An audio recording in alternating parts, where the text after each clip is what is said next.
चाहिए। वेद व्यास जी ने कहा व्याकरण की दृष्टि से देखोगे तो भगवत्या प्रोक्तम इदम भागवतम, जो भगवती के द्वारा कहा गया है उसी का नाम है भागवत। आपका नाम है। लक्ष्मी जी ने कहा ऐसे नहीं, मेरा नाम स्पष्ट रूप से आना चाहिए। तो वेद व्यास जी ने भागवत में श्रीमद शब्द जोड़ दिया। इस तरह इस ग्रंथ का नाम क्या हुआ? श्रीमद भागवत। प्रेम से बोले श्रीमद भागवत महापुराण की। और जब श्रीमद भागवत ये लिखी गई, और इसको लिखने वाले कौन है? गणेश जी हैं। और बोलने वाले कौन है? वेद व्यास जी। व्यास जी का नाम पता है क्या था? तो किसको किसको पता? हाथ ऊपर करो। व्यास जी का नाम व्यास जी नहीं था। व्यास जी का नाम था श्री कृष्णद्वैपायन। क्या नाम था? श्री कृष्णद्वैपायन नाम था। लेकिन उन्होंने वेद का विस्तार कर दिया, इसलिए उनका नाम पड़ गया वेद व्यास जी महाराज। वास्तविक नाम उनका क्या है? श्री कृष्णद्वैपायन। प्रेम से बोले श्री कृष्णद्वैपायन व्यास जी महाराज की जय। और अब व्यास जी ने ये ग्रंथ को लिखा। सोचने लगे अब ये ग्रंथ किसको दिया जाए।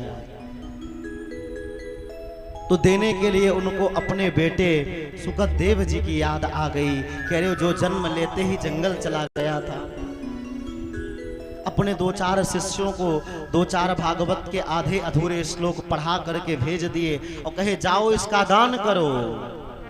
और जब शिष्य जा करके जंगल में गान करने लगे, और जैसे सुखदेव जी बैठे हुए थे समाधि लगा करके, जैसे श्लोक का गान किया तो मानो सुखदेव जी की समाधि टूट गई। बड़ा पीडम नटवर वपुः कर्णयो कर्णिकारम।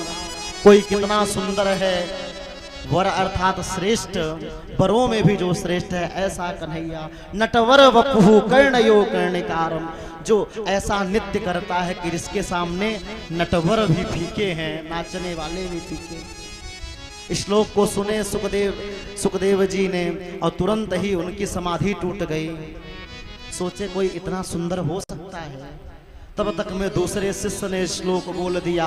अहो बकीयम स्तन काल कूटम जिघांसया पाये ददप्य साध्वी लेभे गतिम धातृचिताम तदोन्यम कम वा दयालु शरणम ब्रजे में। जब दूसरा श्लोक बोला तो सुखदेव जी से नहीं रहा गया, और निर्गुण को मानने वाले सुखदेव जी आज सगुण को पाने के लिए दौड़ पड़े।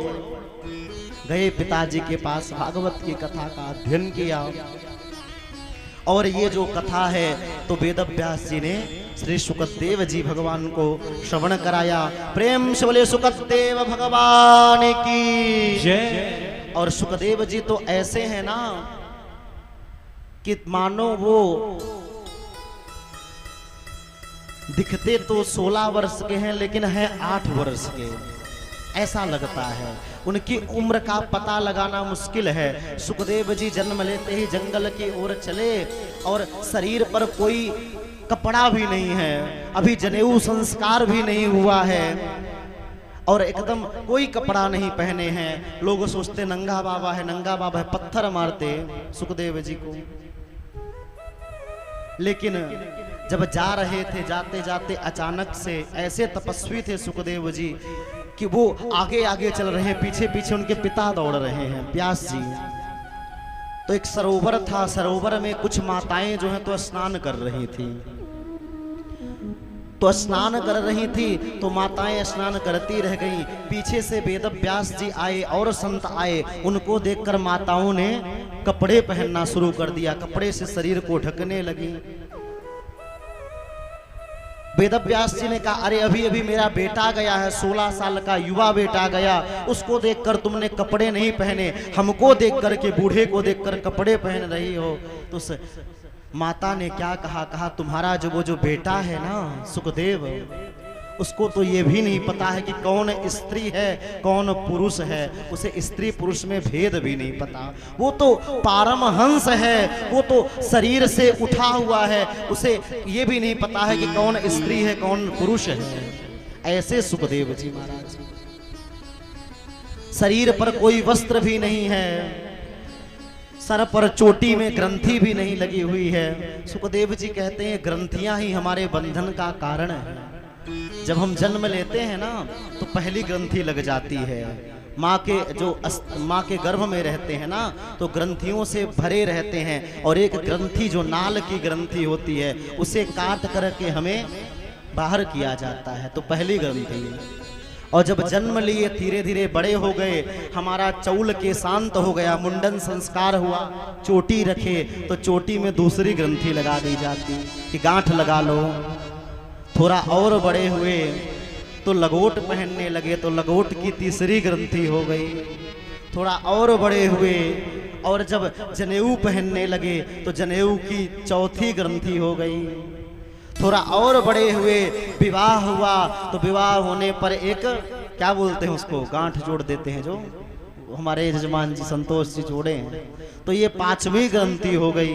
लेकिन सुखदेव जी कहते हैं ग्रंथियां ही हमारे बंधन का कारक है। मैं ग्रंथियों में बंधना नहीं चाहता हूं, इसलिए सुखदेव जी के पास कोई ग्रंथि नहीं, ग्रंथि से मुक्त हैं, लगोट भी नहीं है, चोटी में भी ग्रंथि नहीं है, जनेऊ भी नहीं पहने हैं, अवधूत होकर के सुखदेव जी जा रहे हैं। प्रेम से बोले सुखदेव भगवान की जय। इस प्रकार से ये जो कथा है तो वेद व्यास जी ने सुखदेव जी को सुनाया। सुखदेव जी ने भगवान का आत्मबोध किया। और जो तीसरी भागवत की कथा है, मानो सुखदेव जी ने किसको सुनाया, तो कहा गया कि सुखदेव जी ने राजा परीक्षित को श्रवण कराया। पूछे ये परीक्षित कौन है, इनकी कहानी क्या है, विस्तार से बताएं। तब सौनकादिक ऋषियों को सूत जी बता रहे हैं कि बात महाभारत के समय की है। यदा मृधे कौरव संजियाना वीरे स्वतो वीर गतिम गतेषु ब्रिकोदरा विग्धगदाभिमर्से भगनोरुदंडे धृतराष्ट्रपुत्रः। भागवत की शुरुआत महाभारत से हो रही है। बात उस समय की है। सूत जी कहते हैं कि कौरव और पांडवों का घनघोर युद्ध हुआ, विजय पांडवों को प्राप्त हुई। धृतराष्ट्र पुत्र दुर्योधन का जंघा भीम ने तोड़ दिया, दुर्योधन मूर्छित हो गया। और महाभारत के युद्ध में कौरवों की ओर से केवल 3 लोग बचे थे। कितने लोग? 3 लोग। कौन कौन? द्रोणाचार्य के पुत्र अश्वस्थामा, कृपाचार्य और कृतवर्मा, 3 ही लोग बचे थे। और ध्यान देना, कौरव 100 भाई थे, 100 में 100 भी नहीं बचे। और पांडव 5 भाई थे, 5 भाई में 5 का भी बाल बांका नहीं। क्यों? क्योंकि जा पर कृपा राम की होई, ता पर कृपा करें सब कोई। जाको राके साइया मार सके ना कोई, और बाल न बांका कर सके जो जग बैरी। तो 100 भाई थे कौरव, 100 के 100 मारे गए और पांडव